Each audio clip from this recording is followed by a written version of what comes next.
Hi, I'm Kelly with Penn State Pesticide Education. Today, we're going to be showing you how to do our lure demonstration. Monitoring pests is an important step in integrated pest management.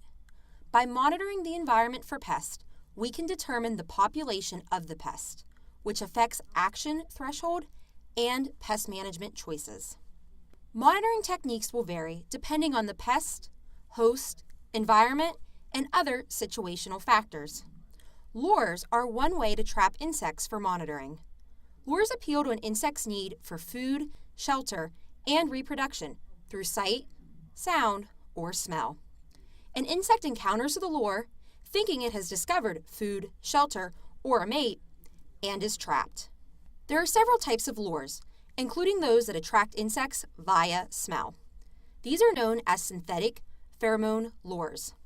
Pheromones are odorous substances naturally emitted by insects to advertise a food source or to attract mates. The synthetic pheromone lure replicates that natural odor, enticing an insect to the lure and then trapping the pest.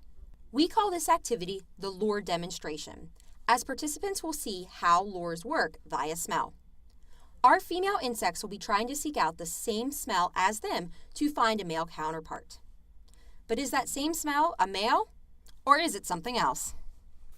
To replicate this lure demonstration, you're going to need some materials, including snack bags, 2 different extracts that have a different smell.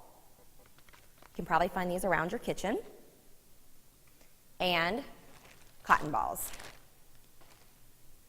To replicate this demonstration, you're going to want to prepare your materials, beginning with marking your bags. Mark one bag with an X to represent a female. Mark a second bag with a Y to represent a male. Mark a third bag with a YS that represents a sterile male. And mark the fourth bag with a YTS, which stands for the bag that's going to be the lure that attracts by scent. Because we're using 2 different scents, you're going to want to make a second group of bags. Use the same markings as the first set, but I would recommend using something to differentiate that text, whether it be a different style of text or an underline or some form that enables you to know that 1 scent is for the first group of bags and 1 scent is for the second group of bags. After you've prepared your 2 groups of bags, you're going to want to use the cotton balls and the extract to make the scents that will be put in the bag.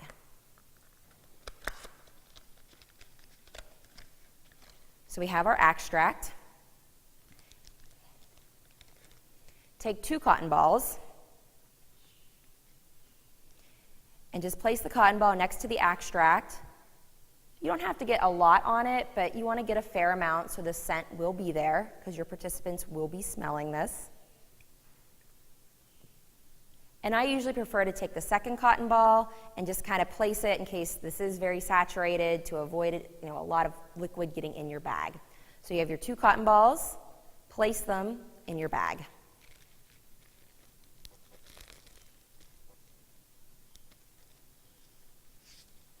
Now keep going using the same extract for your first set of bags.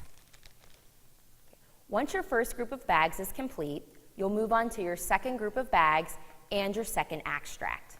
Now I want to make a note that it's really important that we have these 2 different extracts, and you want to make sure that you've chosen 2 different distinct smells, such as using a fruit and a spice. We're using orange and almond. Just make sure that there are 2 distinct smells because your participants are going to be smelling the bags, and we want them to smell a bag and match up with the same scent. So just make sure they're 2 distinct scents. If you prepare your bags ahead of time, like the night before a presentation, make sure that you store the bags in separate locations or separate storage containers. We've seen that sometimes the smells tend to commingle if you put all the bags together. So if you're doing this preparation ahead of time, be sure that you store them separately. Once you have your preparations complete, it's time to move on to the execution of the demonstration. So we have our 2 female bags with our 2 different scents. Set those to the side. And then you have your mail bag, your sterile mail bag, and your trap bag of the 2 different scents. But this time you're going to want to kind of mix them up. And then you're going to need some participants. Let's get our male participants first. So we have 6 bags. So we'll have participants come to the front, they'll grab a bag, and they'll go stand in the room. And they're supposed to stay stationary. So they get their bag, they can open up their bag, they can smell it if they want, but they are going to stay stationary. Like we said before, our females are seeking out our males. So our participants, they get their bags, they stay stationary in the room, and they're going to wait for the females to find them. Okay, then we have our 2 female participants. So we have them come to the front of the room, and we instruct them that they should smell the scent in their bag. And once they smell their scent, they're to then go out and seek a male. And we tell them as soon as they find a scent that smells the same as theirs, they are to stay with that scent, like with that person. So as soon as they find a bag that has the same scent as theirs, they are to stay with that person and with that bag. Once our females have found a bag that smells the same, we are going to check the bag. So, for example, let's say this female found this bag. And first is the presenter. Remember that we marked our 2 scents with 2 different text and markings. You're going to want to check and make sure that the texts are the same. So we're checking to make sure that they did indeed find someone that had the same scent as they did. Okay, so the scents are the same, and our female found a fertile male. So they found a male. They found a mate in this case. All right, let's see. Our other participant found this bag. So once again, because we had marked the 2 different scents with different text on the bag, we can verify, and this avoids you as a presenter having to smell every bag, we can verify that they have found someone with the same scent, but this participant ended up with a YTS bag, which was the trap bag. So this female, instead of finding a male mate, ended up in a trap, which is exactly what we want to replicate. We want to be able to show that females seeking out the males, they sometimes end up in these lures because these lures project the same smell as their male counterparts do. Our third bag, labeled YS, represented a sterile male.